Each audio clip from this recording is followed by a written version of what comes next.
Yeah, thank you so much there, Cube Face. Now that we've finished up with Blood 2, we're going to another sequel, Turok 2, Seeds of Evil, with dinosaurs and accessories.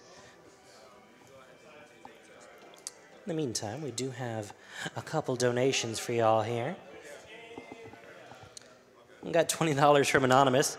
It says, hey guys, it's 3:30 in the morning, and I left my stream running, and you guys woke me up. I have no idea who you are or what game you're playing, but you can do it! My mom lost 3 siblings in 7 months to cancer in 2017. I hope we get to a point where this disease can't cause people misery anymore. Thanks for waking me up and getting me to donate. You're very welcome there. Now turn the stream off and go back to sleep.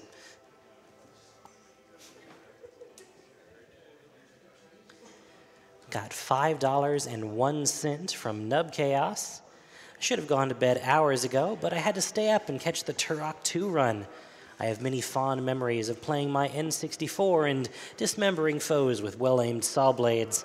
And I love Night Dive Studios for brilliantly remastering the original Dinosaur Hunter and its wonderful sequel.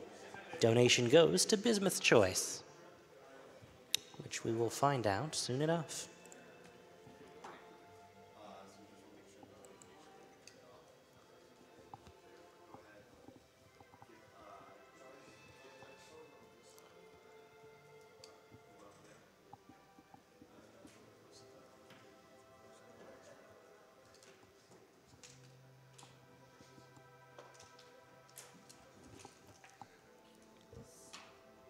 Sorry, folks, got distracted by our late-night Donkey Kong jams for a second there. We got $40 from Cute Hydra. I just realized the avatar's name can be Spoonie, which would be a well-chosen, since I assume the runner's knowledge of the land shall be great.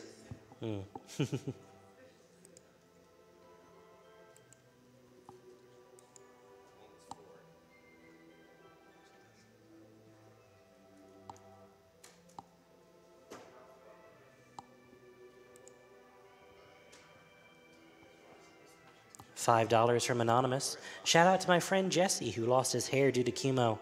One of his hobbies streaming, and he's probably watching the Blood 2 run right now, or was, I suppose. I hope you're doing well, friend, and keep on fighting.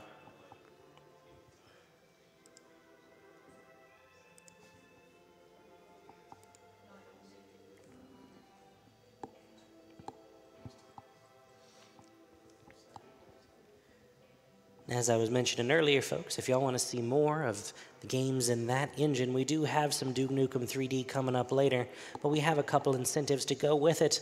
The glitch exhibition is over halfway done, near on $4,000 out of the $7,500, and they're planning to do a bonus EP4 run. If you wanted to see the 4th episode of that, we have a good ways to go there. Hope to see your donations for that coming up.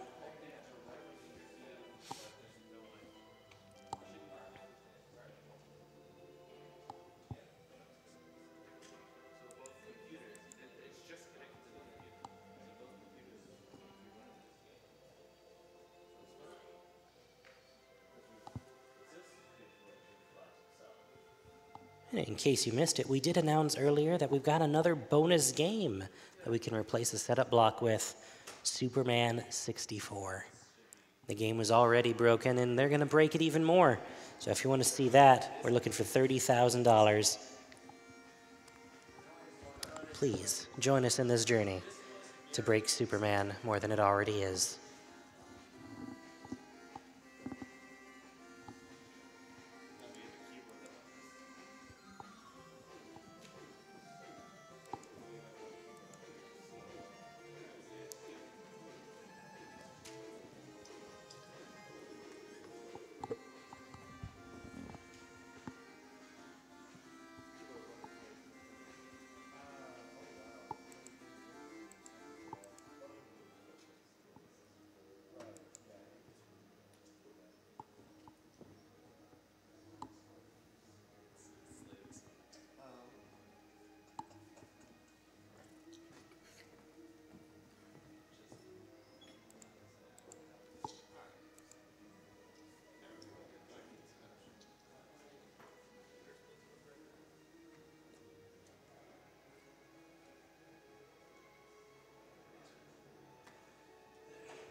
And coming up in Wednesday afternoon, we will be having a Metroid All Bosses Warpless run by Metroid McFly.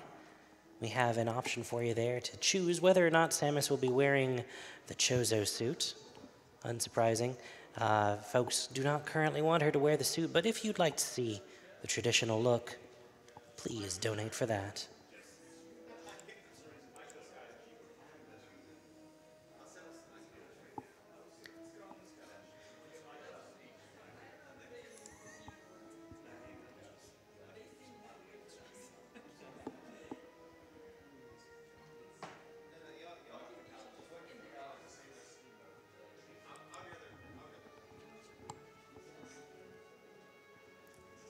Got $5 from Mr. Onion.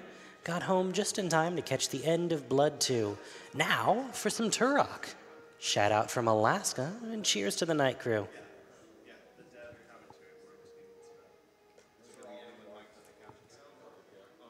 Thanks so much. Is it still Tuesday in Alaska?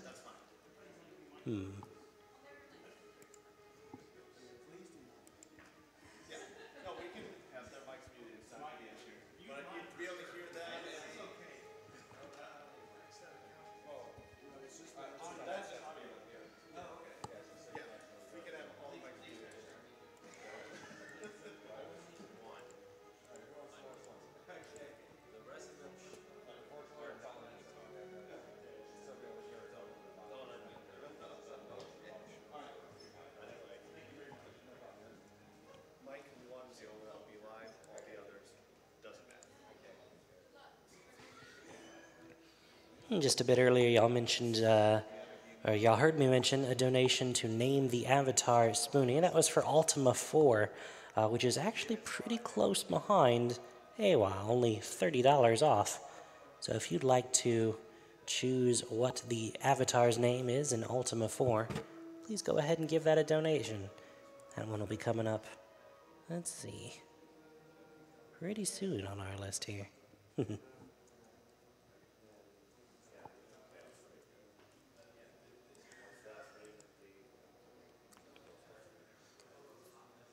$50 from Ross81. I lost my uncle to cancer last year, and what you guys are doing here is pretty amazing. A big thank you to the support staff for making this whole thing possible. Put my donation towards the announcer's choice. Well, I, for one, am putting everything towards Superman, because I want to see that nonsense.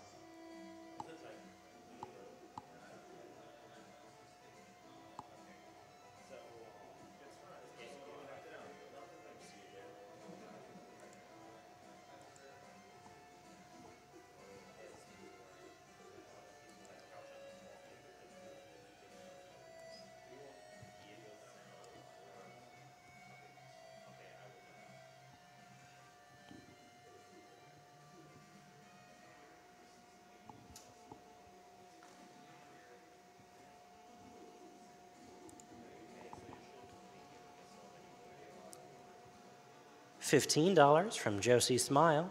Greetings from Germany. Be thankful for health, and good luck to all the runners.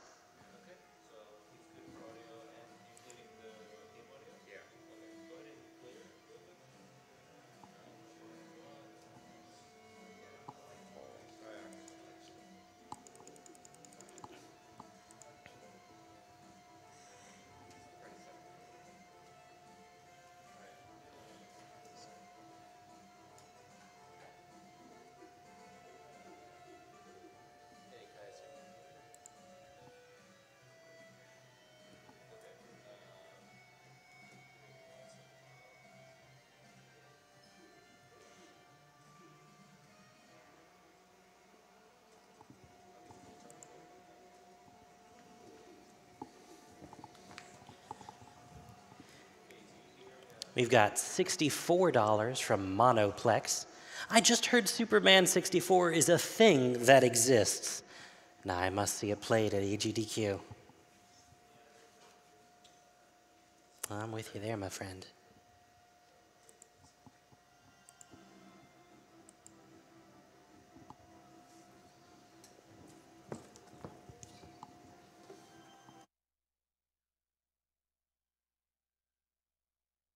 Testing, testing. 1, 2, 3.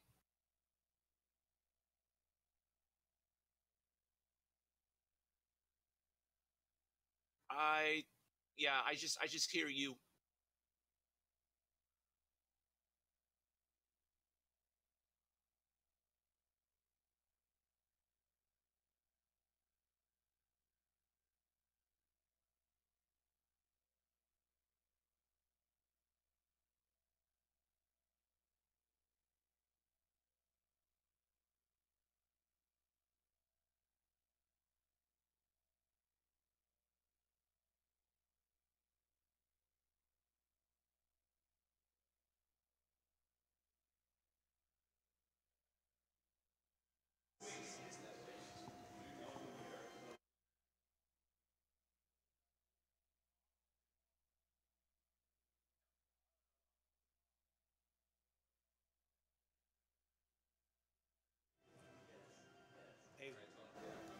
One, two, testing. Okay, yeah, I can hear him now. Okay, I can hear the dev is not really loud right now, but I can hear. Okay, yeah, I have the mic right. I mean, pretty close.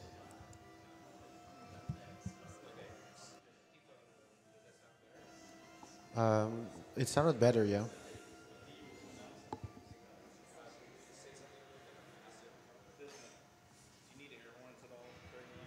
They need what? Oh, sorry. Testing. 1, 2, 3. Yeah, that's perfect. Okay.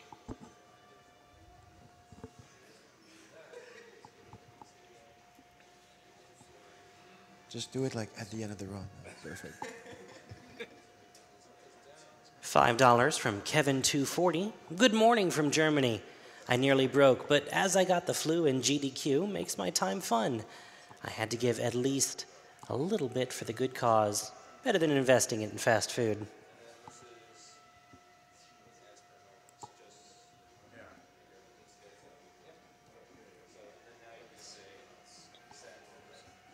Now, I did mention Superman earlier, but we also have another bonus run that you can put your money towards. We are running Dishonored tomorrow, Thursday, and we have an option for the bonus DLC run, which we're about a third of the way towards right now. If you want even more AGDQ, get some money in for those bonus runs.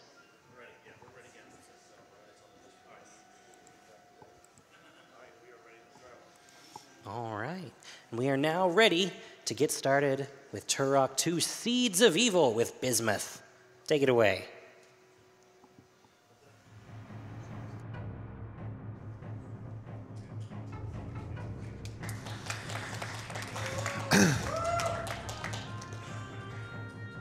All right.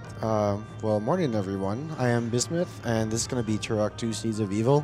Right before I start, I just want to give a quick disclaimer. I am running very low on sleep, so if I go the wrong way, it's because I haven't been sleeping. Aside from that, I'm ready to start the run, so I'll give a countdown. So in 5, 4, 3, 2, 1, go. Oh, wait. Hang on. Hang on there. I loaded a save that had cheats active, so I need to just quit the game and go back. I loaded a save to test some things, and the save had used cheats before, so I just had to restart the game. Okay. So 5, 4, 3, 2, 1, go.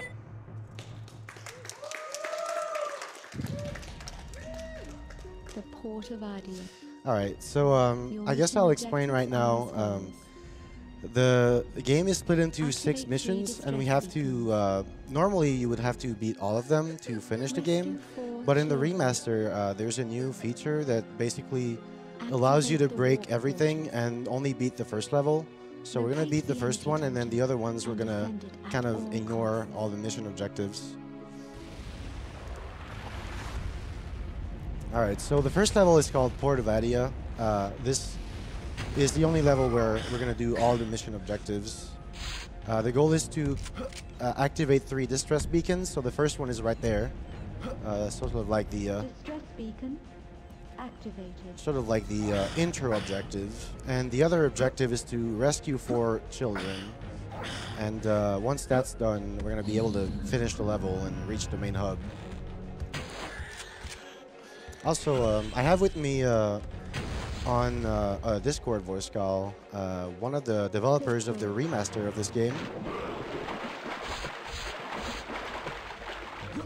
Hey, how's it going? Hello.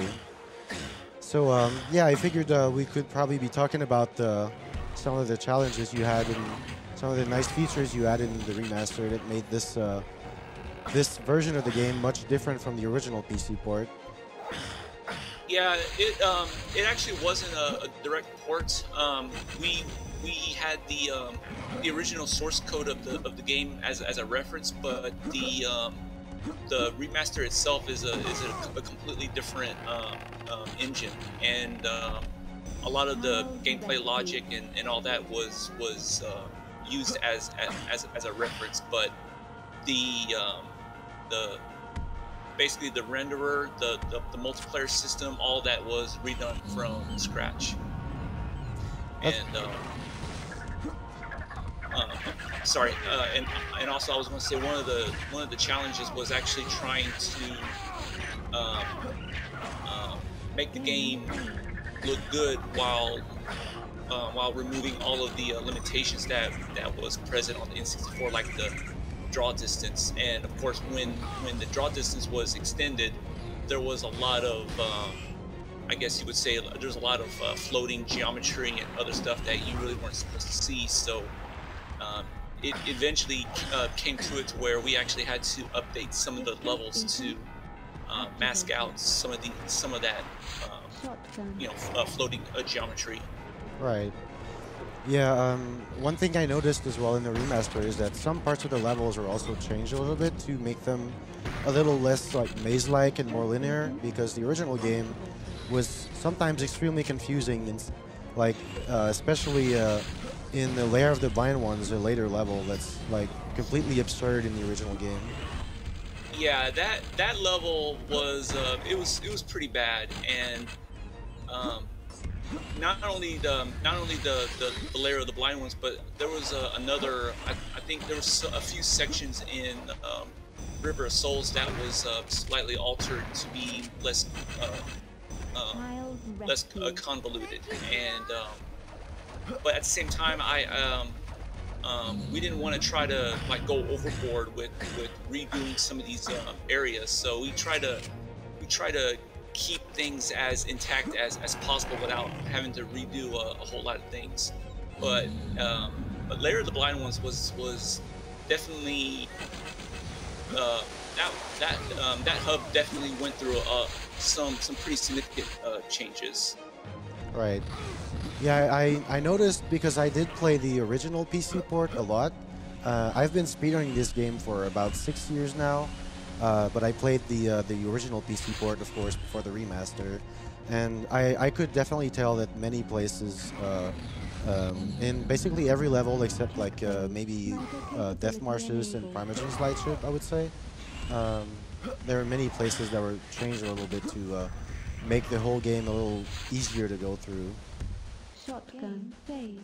Yeah, it wasn't like areas completely redone. It was just a few things that were just turned around, like maybe a few extra hallways were removed, and some things were just rearranged to be a little bit.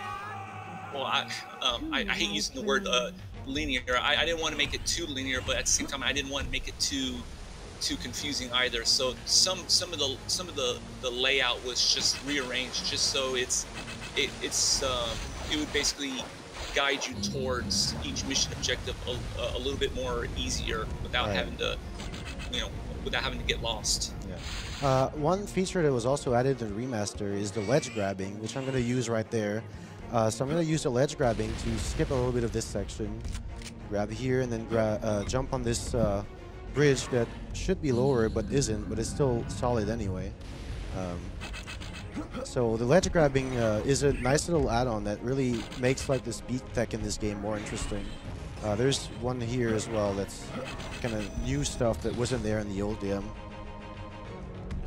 Yeah, the collision system in Turok 2, it's really picky. It's really difficult to actually.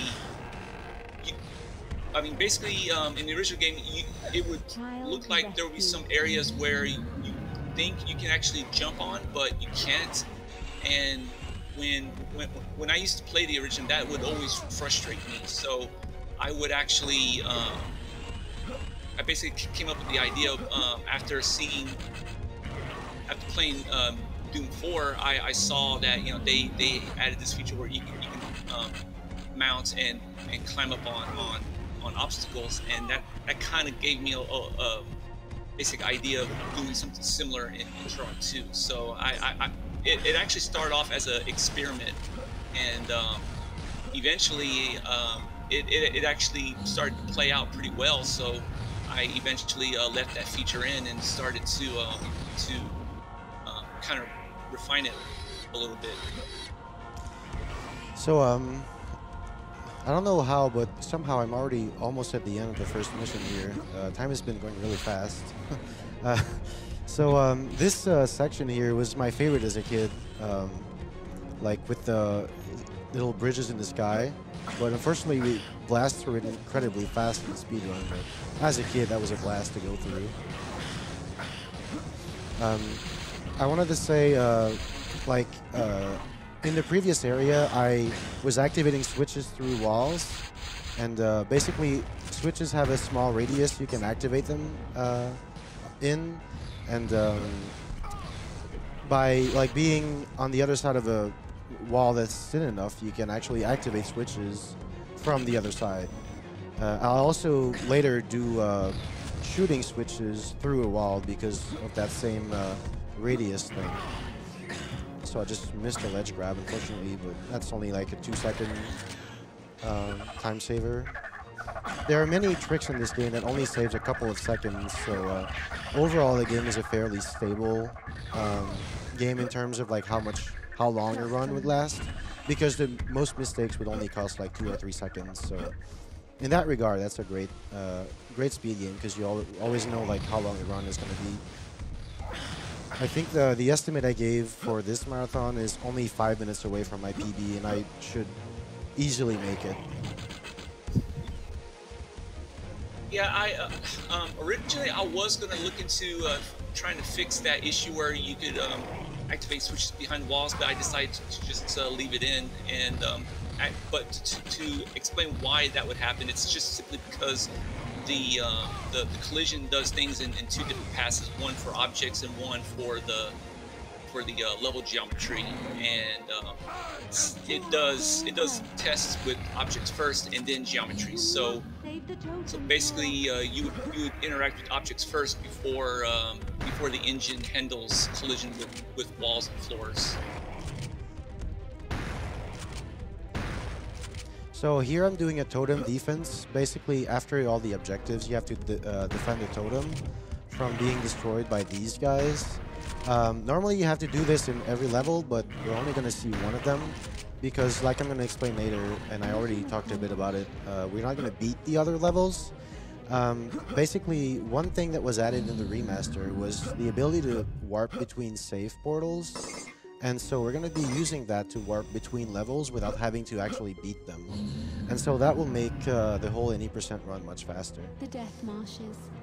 Yeah, that was another thing I did not like about the original Turok 2 was that if I picked up a talisman or something like that, and that basically would mean I would have to revisit another hub and play through these areas again until I find that section that required a talisman to progress, and that always frustrated me. So was when I implemented this feature to where you can do quick warps at checkpoint stations. Yeah, you can. The original game had a lot of backtracking.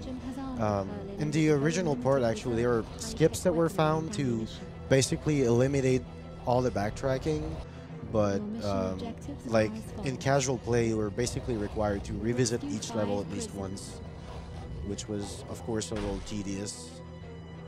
Destroy 3 ammunition storage So facilities. right now, Adon is explaining all the mission objectives, and we're gonna completely ignore all of that. Locate the We're gonna do energy absolutely tower 0% and of the defend it mission. at all costs. So the goal in this level will actually be to collect the keys to open level 5, and also to collect a talisman that will... oh, I meant to showcase a trick and I forgot. Well, it's too late now. I meant to showcase a trick that's normally not done in any percent because it saves 4 seconds, and it's extremely hard to do. But I sort of went in muscle memory mode. So you can collect this key by going backwards the other way, but you have to jump on poisonous water, and like it's basically nearly frame perfect jumps with some added element of weird randomness. And to clear this body of water, unfortunately I didn't think of doing it. So yeah, we're gonna do 0% of the mission because all we need is to collect the talisman in this level and collect the keys to open the next level. And we're gonna come back at the end of the run to collect the Primogen key, which is the key that opens, well, one of the keys that opens the final boss. So yeah, so you need like the talisman from another level to come back here to get the key, so that's why the quick warp will be really useful. Otherwise it would take like maybe 20 extra minutes to do all the backtracking at the end. Oh, if you look closely on the left side here, you'll see this T stance. This guy just doesn't have an animation at the start, so you can see like his T stance before like he's fully loaded or something.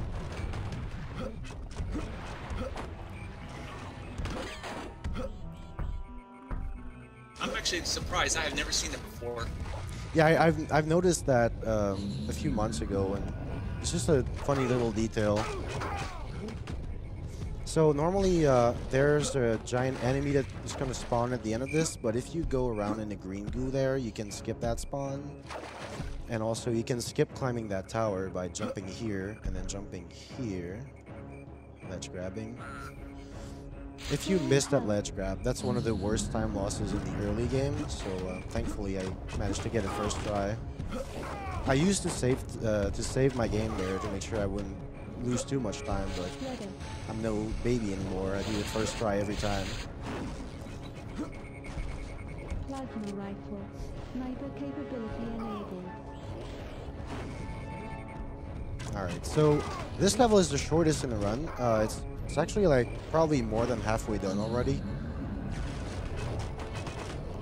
At the end of this long bridge, it's going to be 2 giant enemies that we have to kill.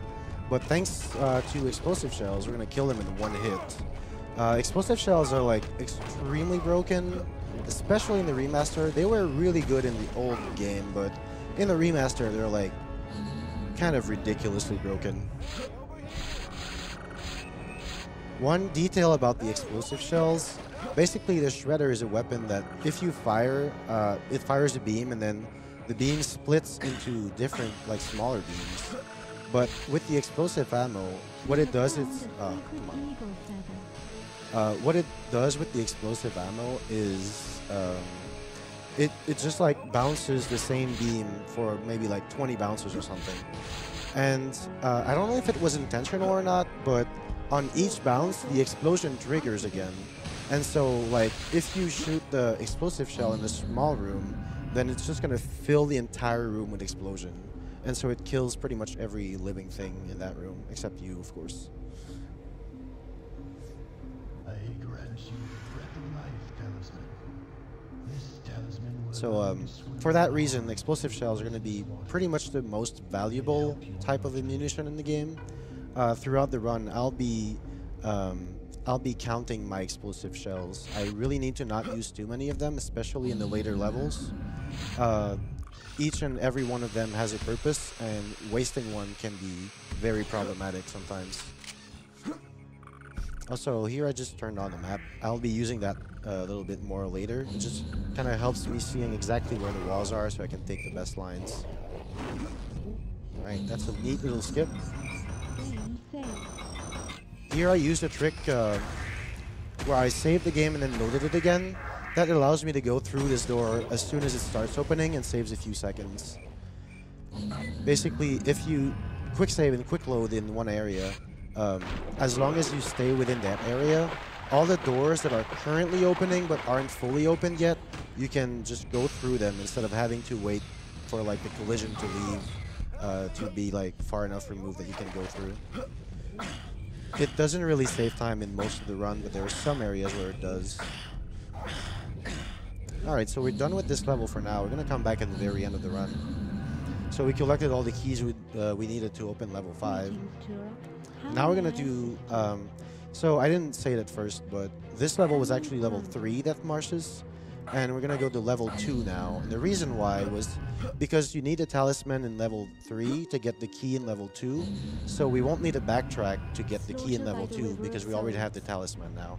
And it's not like a special like sequence break or anything. It's just something the game allows you to do because it gives you the keys to level 2 and 3 at the very beginning in level 1. So it's just like a different level route you can take, even in casual play if you want. Purify the water of the River of Souls.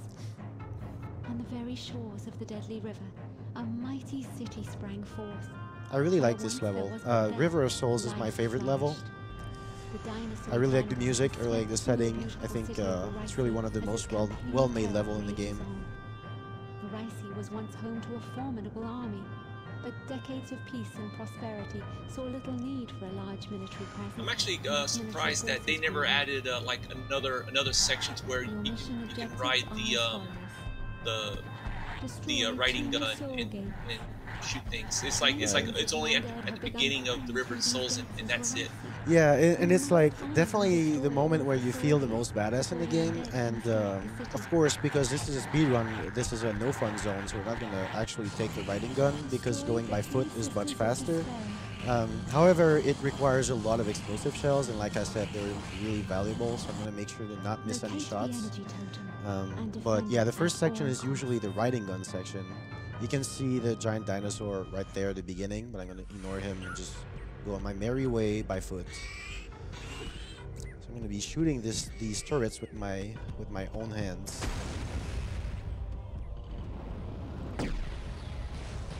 Full health.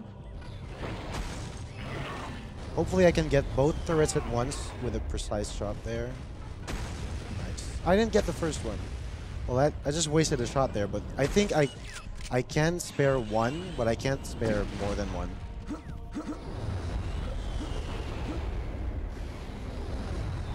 So that was my only mistake allowed in this section.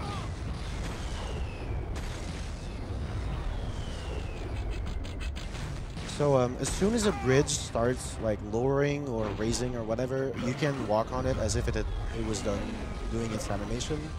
So you'll see me walking on thin air many times, especially in Port of Adia. The first level I did that like 8 times or something.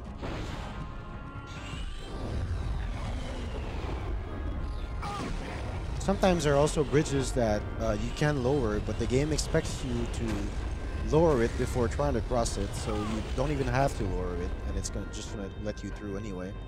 We're gonna see one of those examples later.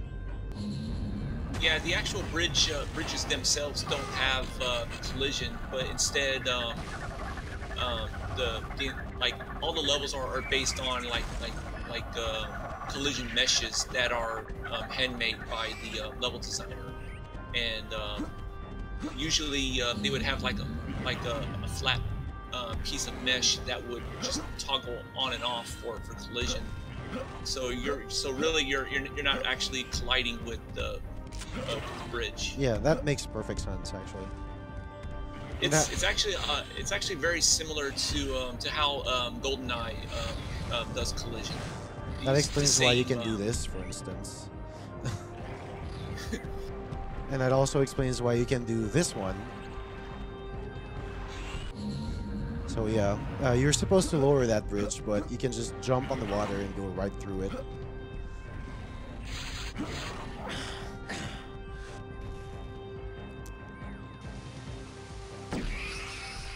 That raptor never saw it coming.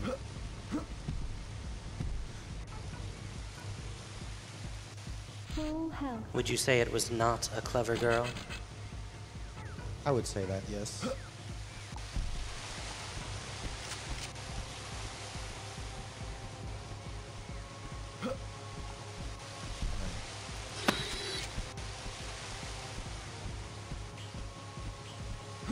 It's nice that we can finally see the full scope of this area, because on the original version, the draw distance was so short that you could not even see half of it.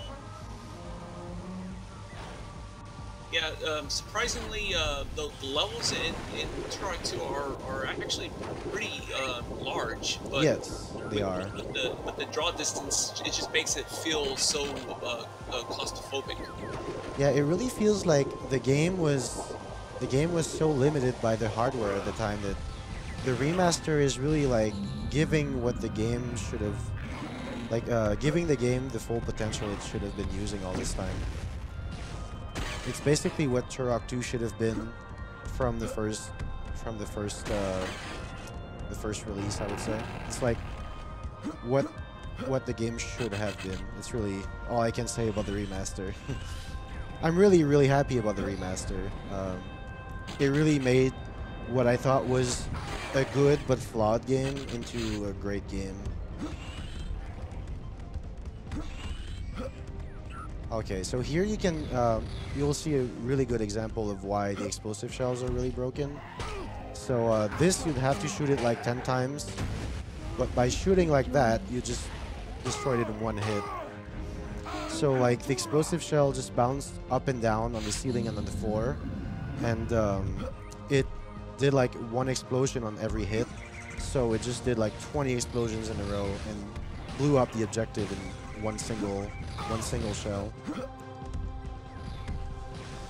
I'm almost positive you can actually do that on the N64 as well. Well, the thing is, I'm not entirely sure the N64 version has explosions on every bounce, but I might be mistaken because it's been a long time since I played it.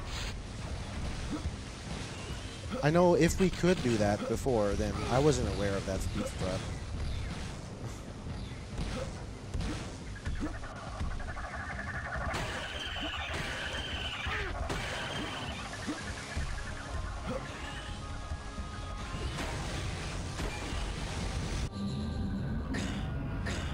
Alright, so we're gonna see the only Sister of Despair that we're actually gonna kill in this. We can't completely skip every objective in this level because some of them are actually required to progress further. So one Soul Gate that we just destroyed, and then one Sister of Despair. But the other ones we're actually gonna skip. So we're gonna go fight this Sister of Despair, and then that will let us progress to the next section. That was one of the things that was changed, because you used to be able to like completely go by this Sister of Despair. If you took one wrong path, you would one wrong turn, I mean, you would just like never know the Sister was there and completely miss the objective. So that was one of the changes that made completing this level a little less confusing. So I'm using all my remaining explosive shells here to kill these guys. And I missed that shot. Okay. That didn't cost too much time. You can actually kill that Sister in one shot with the explosive shell.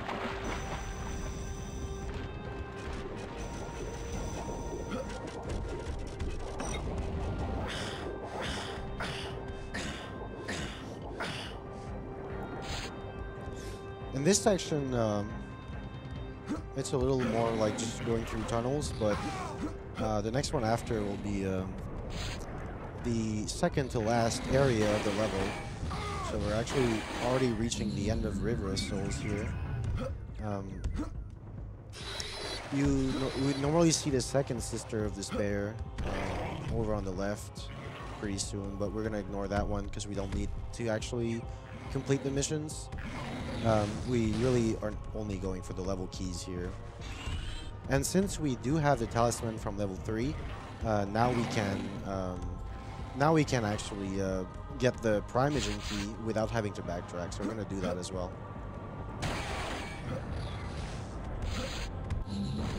So another level 4 key, and I think there's one more left.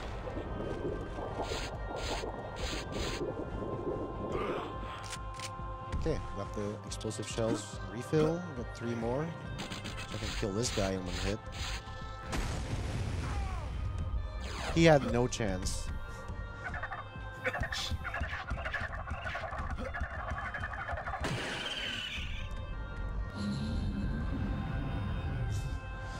Alright, so this is the final area of the level already.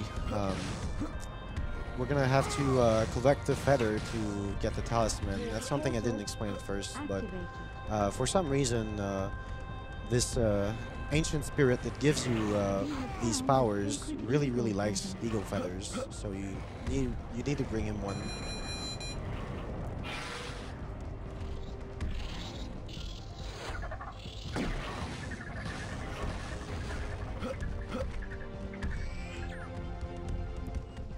So before we do that, we just need to get the last level 4 key, which is behind this next door. So right behind this door. Now off we go.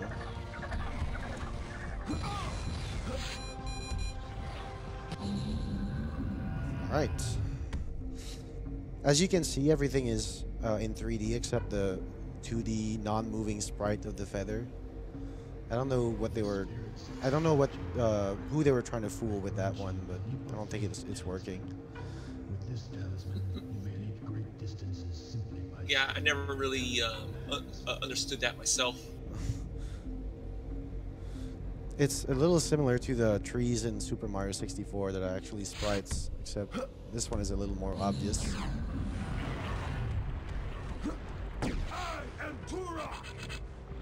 So this way is the Rummaging Key of this level. So you'll see the first Rummaging Key of 6. So this is what the talisman we just collected does. It's the Leap of Faith.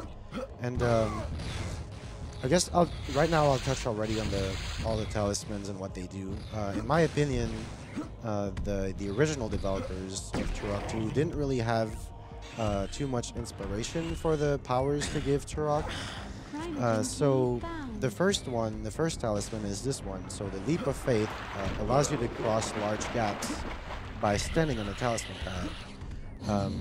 And then the talisman from level 4 lets you cross lava by standing on the talisman pad. And the talisman from the 5th level will let you cross large gaps by standing on the talisman pad. And the talisman from level 6 will let you cross large gaps, not only by standing on the talisman pads, but also by walking on this magical path across the large gap. So as you can see, there's sort of like a common theme of crossing large gaps by standing on a talisman pad.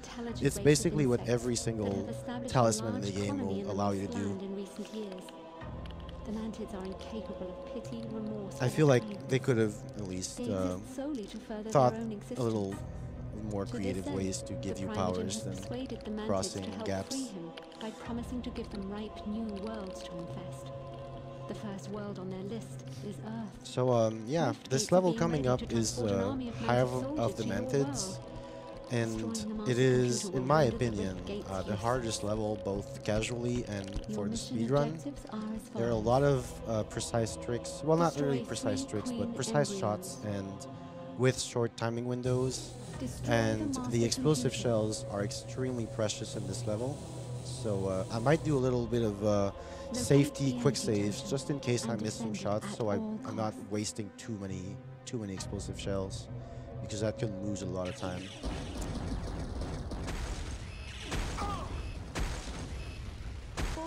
Down. So because the bottom of these walls is curved, if you crouch, you have a short window where you can shoot through the bottom of the wall, and by shooting out of bounds like that, you can just shoot in other rooms without having the wall stopping you. So there's going to be a few times in this level where we shoot through the walls to destroy force field generators, from like completely different parts of the level, and so that can save a lot of time. But these shots are a little precise to get.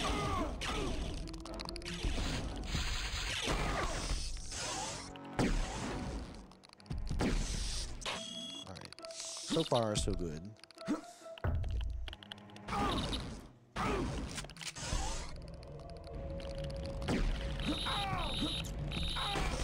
These little monsters can very easily block you.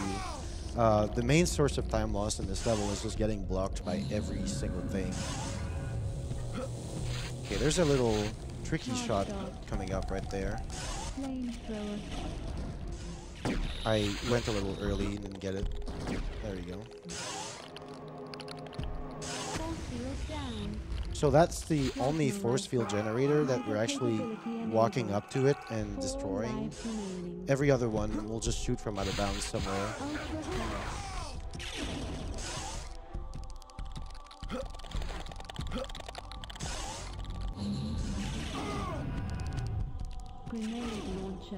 This is one of the most annoying rooms in the level. These really large enemies often like run after you and will block you. Thankfully I just killed one, so it must... yeah. I'm gonna be fine this time, but in many runs, you'll have them running at you and blocking you all the time, which is really annoying. But they often get stuck on the runs, so... I was lucky this time, they didn't give me any trouble. There's a neat little spawn kill right there. This particular hub has always annoyed me when I first played it for the first time. There's just a lot of small enemies that's just, you know, just blocking your path. Okay, this is one of the trickier shots to make. Game saved. Oops. Force field There you go. down. The force field generator is really far away, so it's hard to tell exactly where to shoot.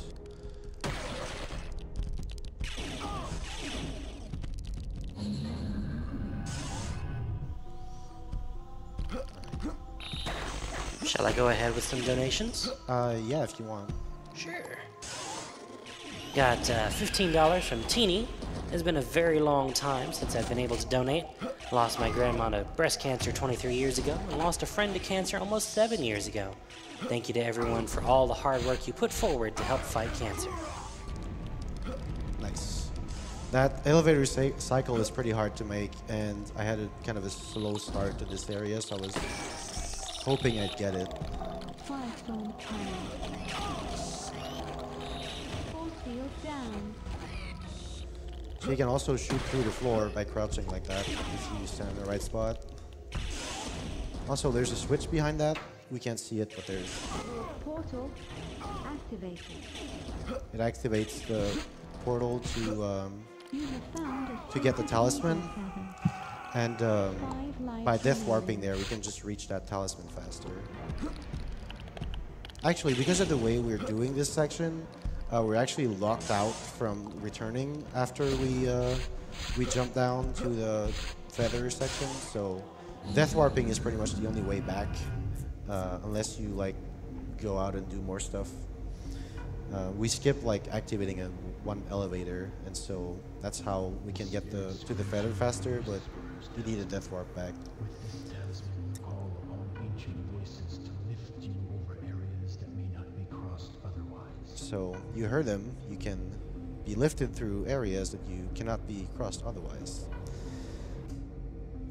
Not to be confused with the leap of faith, which lets you leap across areas that cannot be crossed otherwise. Very, very different powers. And there's like only 1 or 2 places where you'll actually use that talisman. Also, there's a 10 health right there at the bottom. Need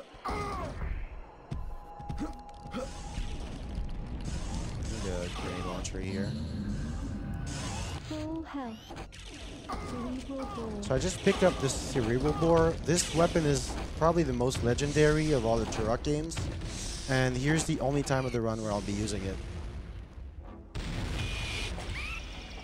There you go. So while it's an amazing weapon, the main problem for the speedrun is that it takes like 5 seconds to kill the enemy, but it assures one shot kill every time. It's just it takes a long time. So because it takes such a long time to kill the enemies, it's just not practical. All right, we got this tricky shot, and we might make this cycle. Now, this cycle is definitely the hardest to make. I've only made it a few times in practice and never in a run. I think the world record actually gets the cycle, but I'm not entirely sure. It's definitely the hardest cycle in the game to make. Alright, this area is extremely deadly, but thankfully we're on easy right now, so we're not actually gonna die, but we're still gonna take a lot of damage.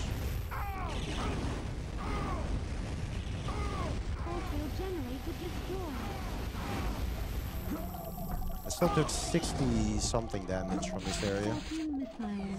Normally on any other difficulty I would have been dead. Yeah, and surprisingly enough, those specific turrets are like the only thing that actually deals like actual significant damage. Right. Also, this is a tunnel of bad video quality. So no matter what bitrate you're using, whenever you enter that tunnel, the video quality will be terrible.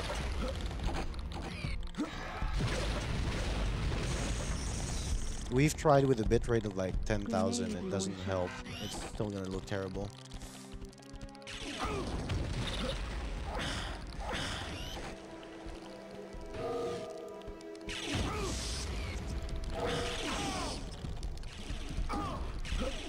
Shall I drop a quick donation? Sure, yes. Yeah, $15 from Anonymous. Just says, great job running this event, even in the sleepy hours. Okay, so here is a special chamber where there's a queen embryo, but again, we're not doing the actual mission, so we're skipping that chamber. But if you go in the middle, you can kill one of the queen embryos, and that's part of the objectives. And with that, we're pretty much done with Hive of the Demented, so we have 2 levels left, and then the backtracking.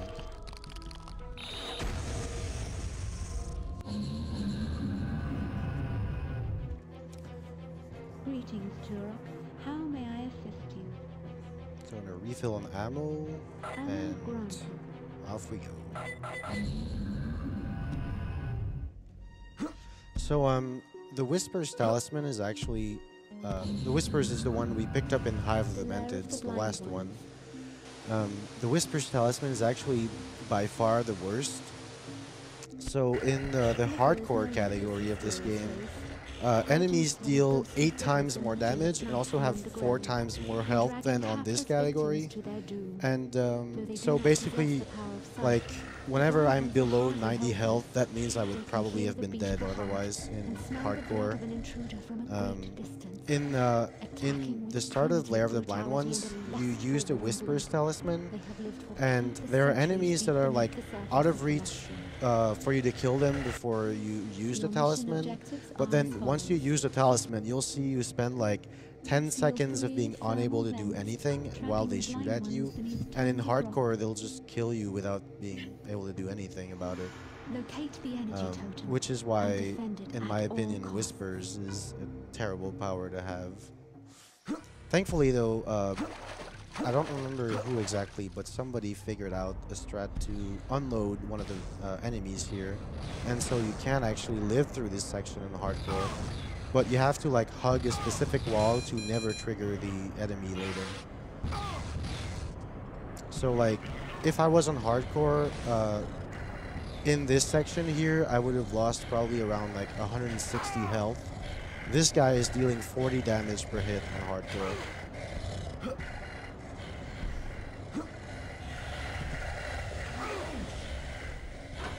Alright, so in this level I'll make more use of the map to see where I'm going, because I can see exactly where the walls are.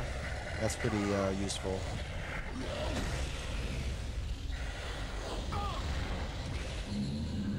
Rummaging Key found. Alright, so since we have the Talisman from level 5, we did that level before level 4 so we could have it. We won't need to backtrack in this level because we already have the Talisman, the Rummaging Key, I mean.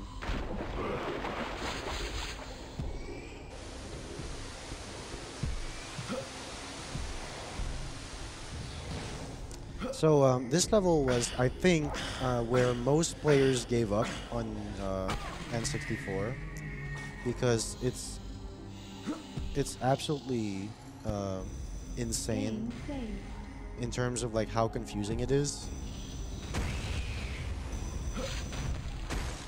I hope I got both switches here. Yes, I did. So by sort of clipping into the ceiling, you can shoot the switches in this room from the tunnel, and so you don't have to wait for them to open the door, and by the time you actually reach the door, it's already open. It saves a few seconds. Also, by doing the quick save and quick load trick, I was able to go through that door faster. And so that saves like another second.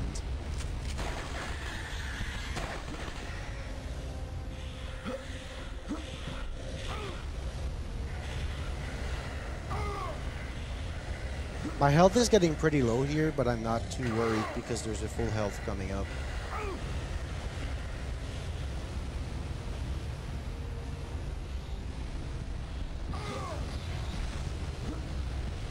Normally this door would close in front of you, but if you run fast enough, you can just go past it. In the latest version of the game, that's actually been fixed, but I'm playing on the version that's the first patch. Oh no, that's not supposed to happen. It's not too bad. I can get back there in 30 or 40 seconds. It's probably one of the worst places to die, but there are no places in this game where dying costs you more than 1 minute. So that's at least pretty fortunate. I just kind of took that corner a little too short, too close, I mean.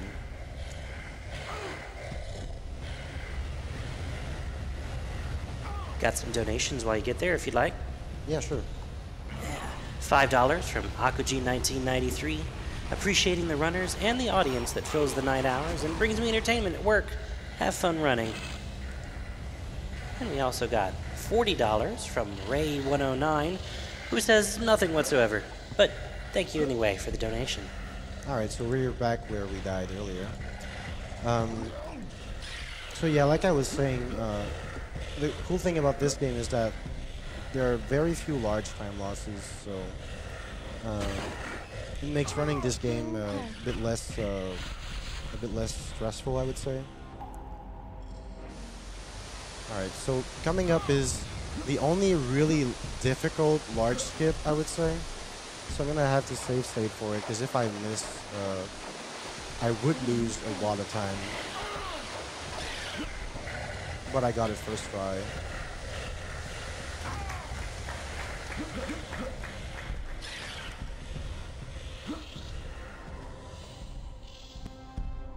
Alright, in this area you can shoot in the ceiling there to activate a switch down the tunnel.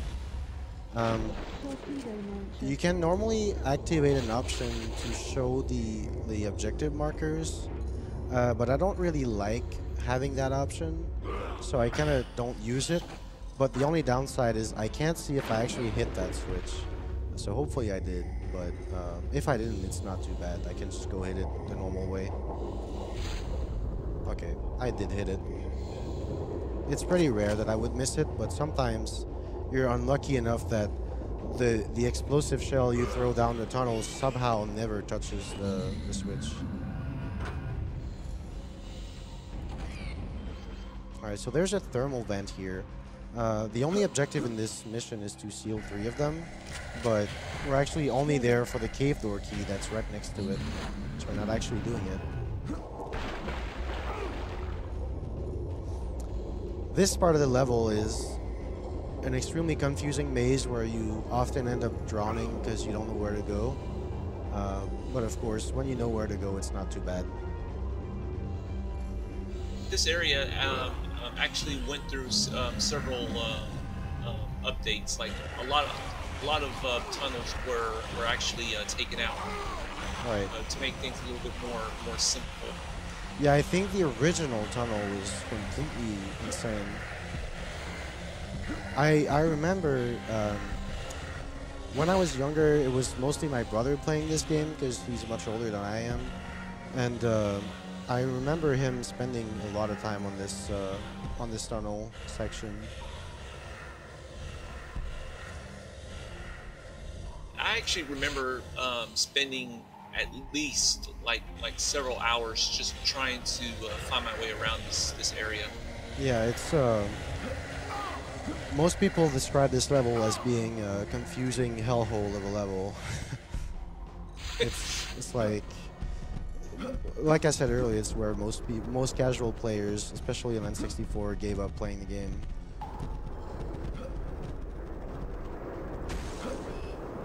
So the Talisman in level 4 allows you to walk on lava, but as you will see right there, it's not really necessary because you can just jump over lava, no problem. So yeah, Talisman in level 4 is so useless we don't even need to get it at all.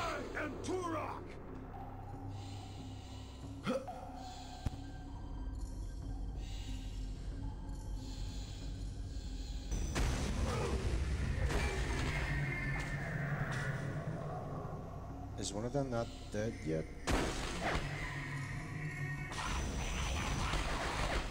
I think it's probably the first time that I see the explosive shell in this room not taking out 2 of them. So I was not expecting having to shoot 2 of them. It's usually a one-shot kill on everything, but sometimes you get unlucky. I guess this was especially unlucky. Also, I almost missed that ledge grab.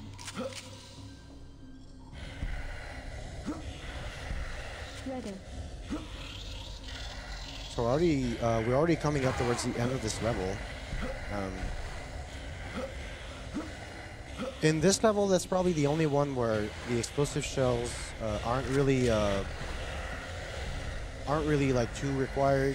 I only need like a handful of them, so I'm gonna kind of overuse them a little bit at the end. I have 10 right now, so I'm just gonna waste them all on random enemies to have fun. This one is actually required. And then you have to kill the next 3 entrails in that room. But using explosive ammo is definitely way overkill. And also you can just blow everything up here. And why not this one as well?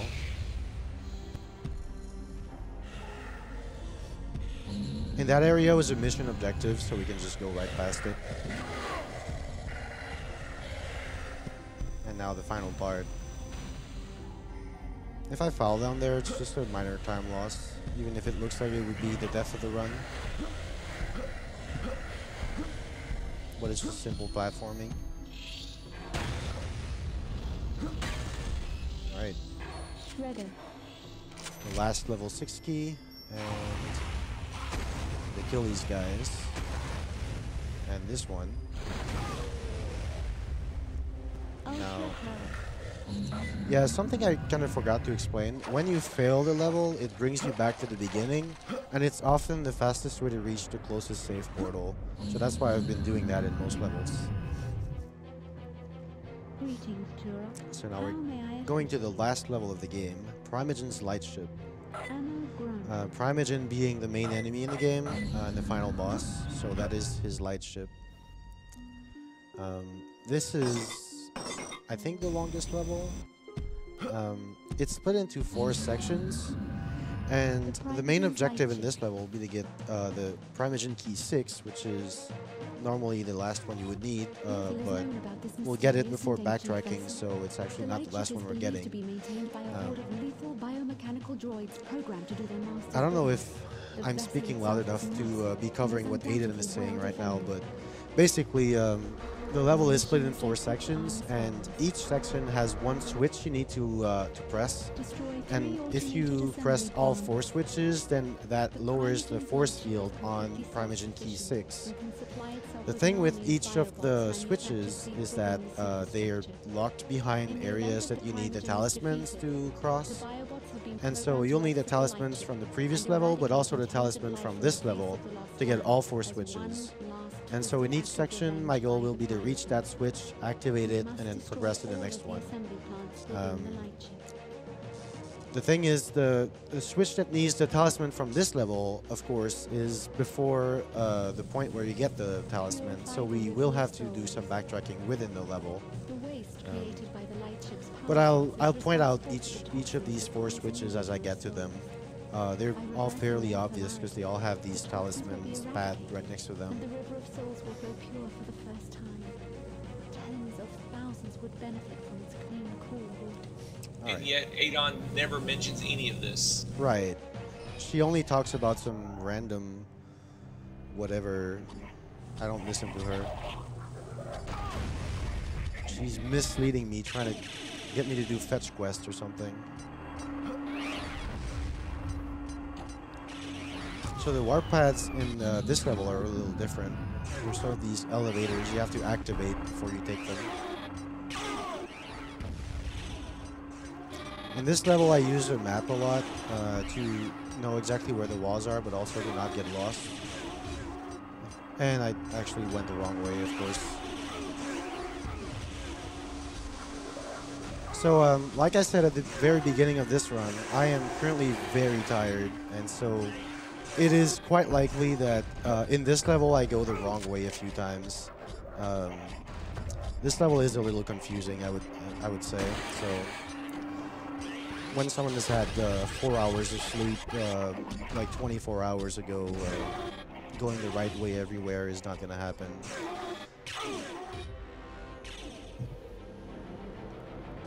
Alright, so the first of these 4 switches is right there. There's going to be the Whisper's Talisman and then the switches on the other side. So right there, we have to wait 10 seconds while the spirits carry us across this gap.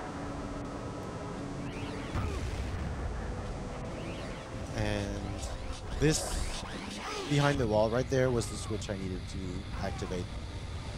Now I can go this way. So that was the first section. So that's basically how the level goes. Complete each section, get to the end, and then Rummaging Key. So there's an Ultra Health here, but I'm going to try to avoid it. Ultra health. That did not go as expected. The reason I wanted to avoid it is later I'm going to do a Death Warp, and so I want to have my health as low as possible in preparation for that Death Warp. Obviously, getting Ultra Health is not necessarily what you would want to do to have your health be as low as possible. Where am I going?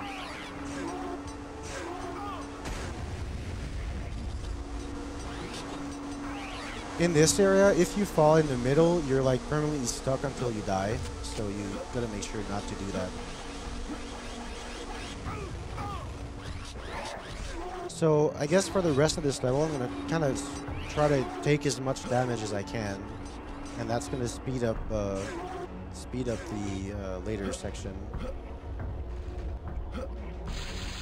This area is pretty cool because you go like so much faster in it because you're like pushed by wind or something, but it's also definitely the hardest to optimize the movement. I've never done this section perfectly cleanly before.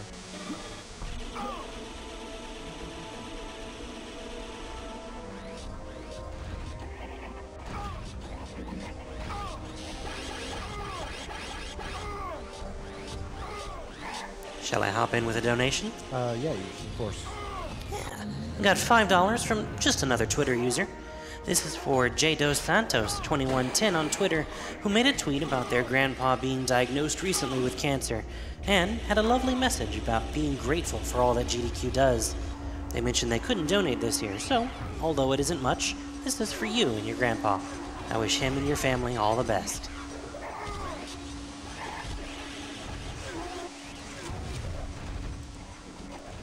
Alright.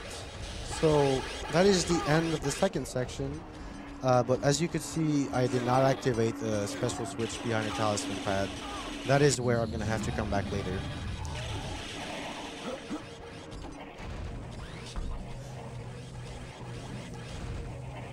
And now if we go to the third section.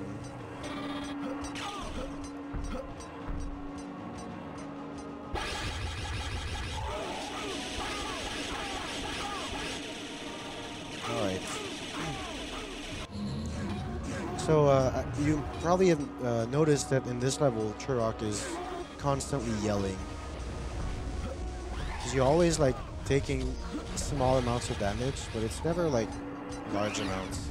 If I was playing on hardcore, those would be large amounts of damage, and so the level is a lot more difficult in that difficulty.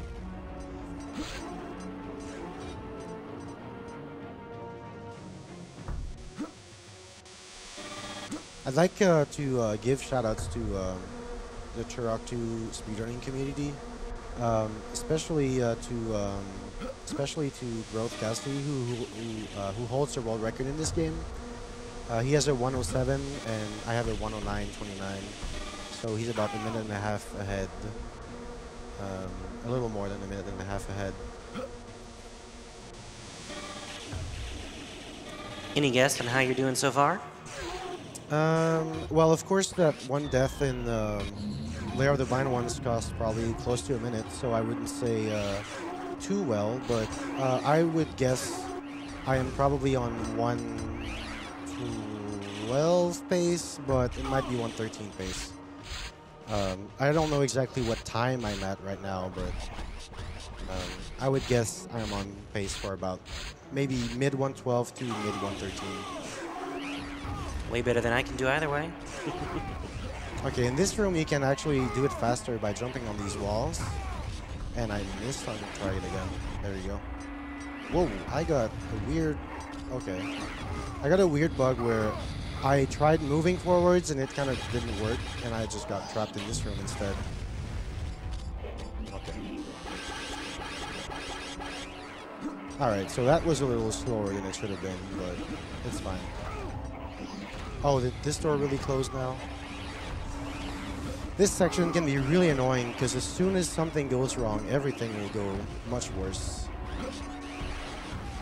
There. Oh, I missed the ledge grab. Come on. This room is the worst to play optimally. I was not expecting it to go very well, but I was not expecting it to go this poorly, though. Alright, we're out of this. Let's just get me out.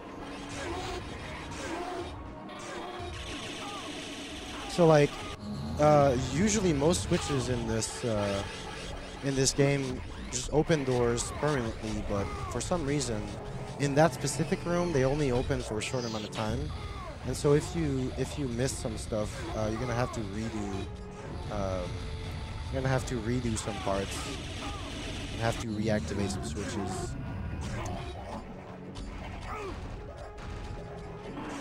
Okay, so we are in the final area of this level.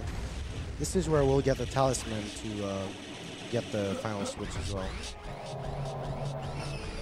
This next area is...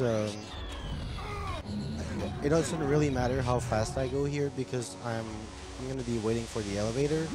But it's not a super easy cycle to make, so I can't just screw around for too long. I have maybe 1 second I can lose, so I still have to make sure I'm not doing anything wrong.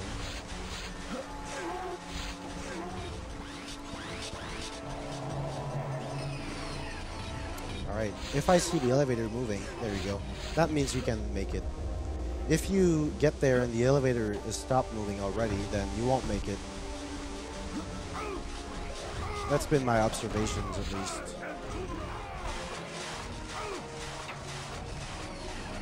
Portal activated.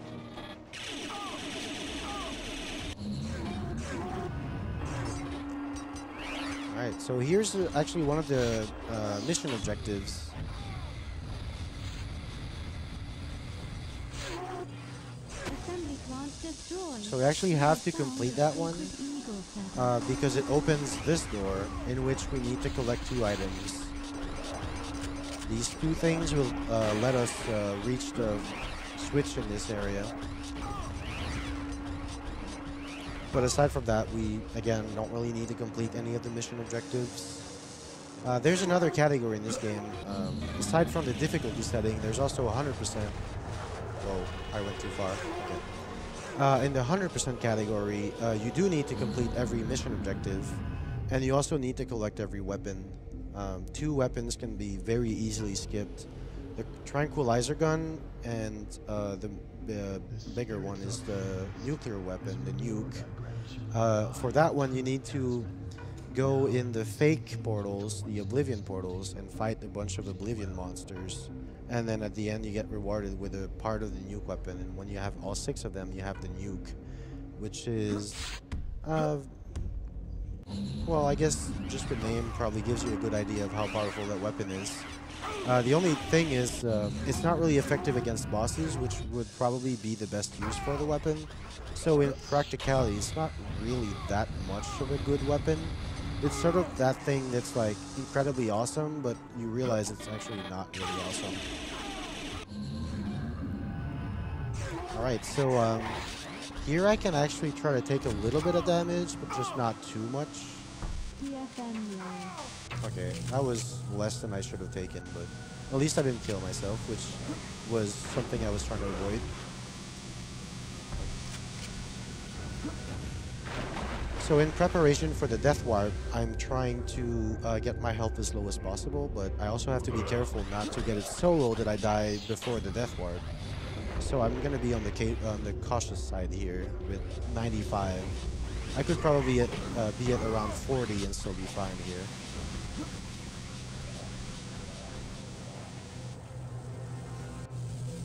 Alright, so that was the last, not the last, but that was the switch of that area that we needed to get to access the Rummaging Key 6. And now there's only one more to get, which is all the way back in the second area, which I'm going to go to right now.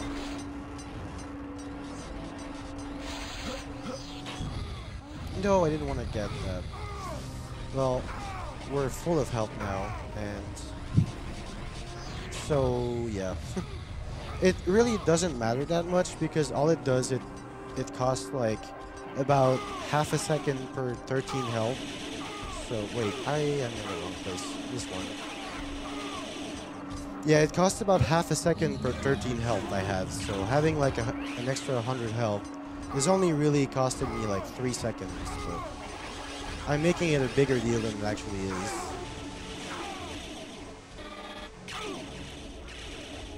Let's just say all the health management in the world would save much less time than not falling in the lair of the blind ones like I did. So it really doesn't really matter in the long run.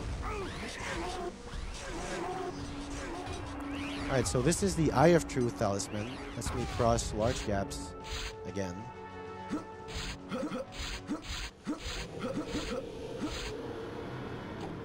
Alright, so the old strat here was to Death Warp, but we're gonna go back through the entrance instead.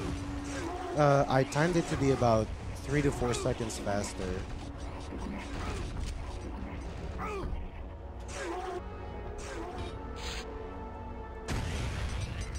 Got a donation if you'd like. Yeah, of course. We've got $5 from Evan Kirstins. I'm loving this Turok 2 run. So glad Turok 1 and 2 got a remaster. Think it'd be good to have that one on while the dev's on.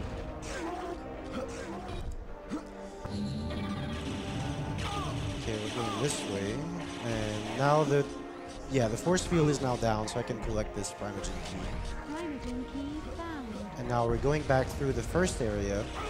The only reason why we're going in the first area is simply because that's where the closest save portal is. So I'm just going to go there and access the closest one. One other cool thing about this place is that there are red lasers right there you can take damage on. And so I'll be using that. There you go. My health at 14, that's perfect for the death ward.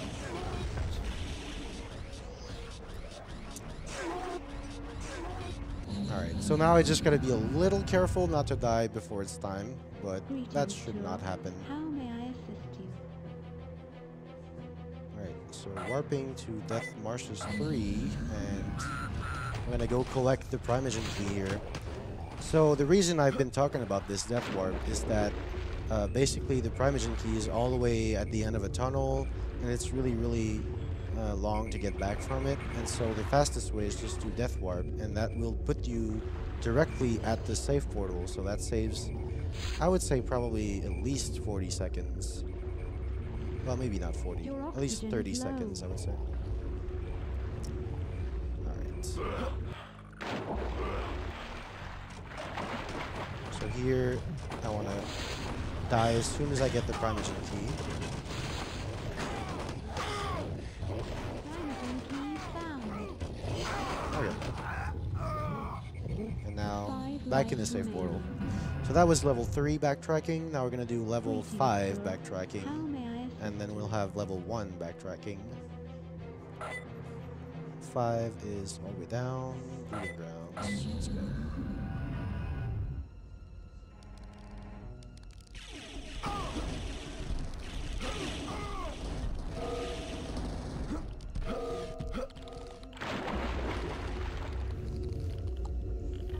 If I may, Yes. got $500 from Nice. Brian B.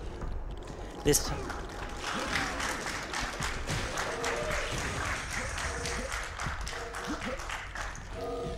time last year, I lost my uncle to cancer, and it hit my family pretty hard.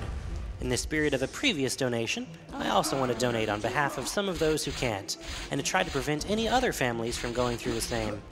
Much love to all these late-night runners, and good luck to those yet to run. Primogen key found. 5 lives remaining. Alright, that's Primogen Key 5. And now we got only 1 left. We're going to be able to fight Primogen. Which, of course, that's not something the Remastered developers are at fault for, but in my opinion, the Primogen is one of the worst final bosses you can possibly find. And you'll see why later. I think every speedrunner of this game complains about the final boss all the time. One of the main reasons why Growth Cassie's run is 1.5 minutes faster than mine is because his final boss patterns were so absurdly good that he saved like 30 seconds for free, I think it was. And so that's like a major part of the giant time save. But I mean, of course, the rest of the run was also much better than mine. I'm not trying to downplay his run, but I'd say about 1/3 of the time save just came from RNG on the final boss. So it's part of the reason why we're not really a fan of that fight. You can play a really good run and then get awful patterns, and you would lose so much more than everything you've gained by playing well.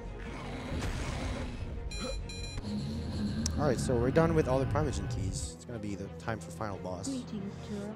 So at this point, I got about 4.5 minutes left of the run. Ammo granted.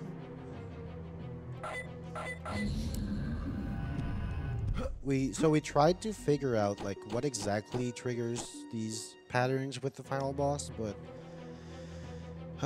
bottom of the line is we have no idea what the hell is going on with that. Sometimes It's actually all random. It would just pick a pattern, and then it would just it would just basically pick a like a mode based on this large list of different types of patterns, and it'll just randomly pick which ones. yeah, so that's basically a speedrunner's worst nightmare, especially in a final boss.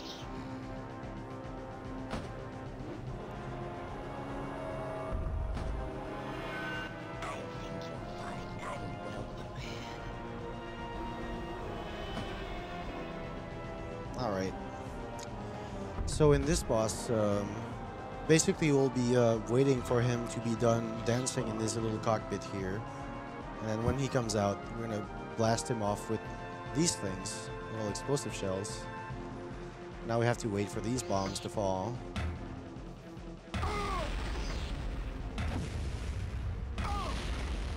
And now these little tiny planes are going to come out and we have to kill them all.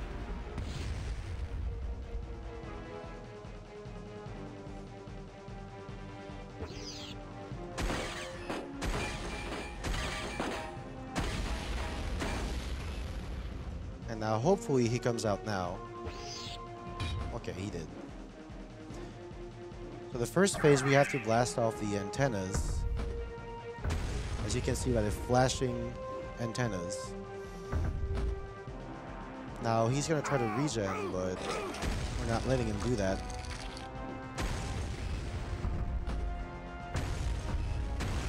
So I just took a large amount of health down, but it doesn't actually matter. I still have to kill all 4 antennas. So like, even though his health is really low right now, it's just gonna go like down another little bit, like that.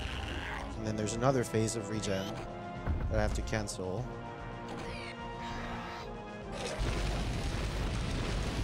And now another antenna to destroy.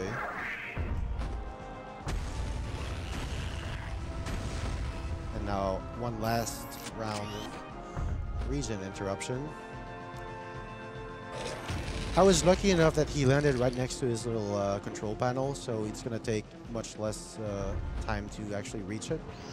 That's another bit of RNG that can save you some time if you're lucky enough.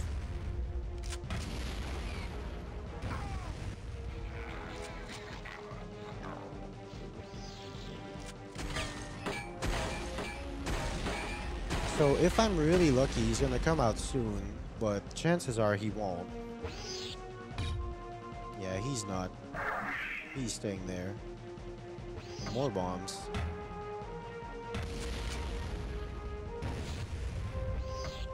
And oh, he is coming out now. When he's doing his little dance like that, that means he's coming out.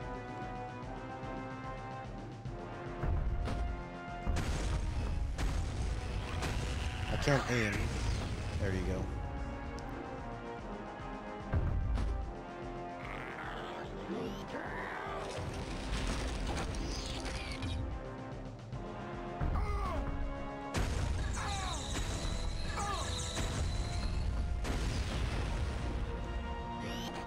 Aiming at that long arm can be pretty tricky sometimes because it's always moving in a pattern that's really difficult to predict. So I'm glad I got it in a few shots here. Alright, so there's going to be one final phase there. So the time is going to come out, it's going to be not long after he lands after his little dancing session here. But yeah, as soon as he lands, time will be pretty soon afterwards, because you'll see the third phase will be the shortest by far.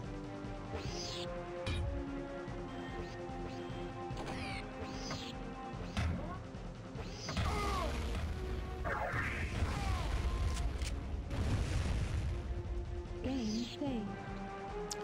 Figured I would save my game just in case something horrible happens. You never know with this game. Alright, he's coming out. Time is coming up. We've got a nice little trap here, and time. Nice.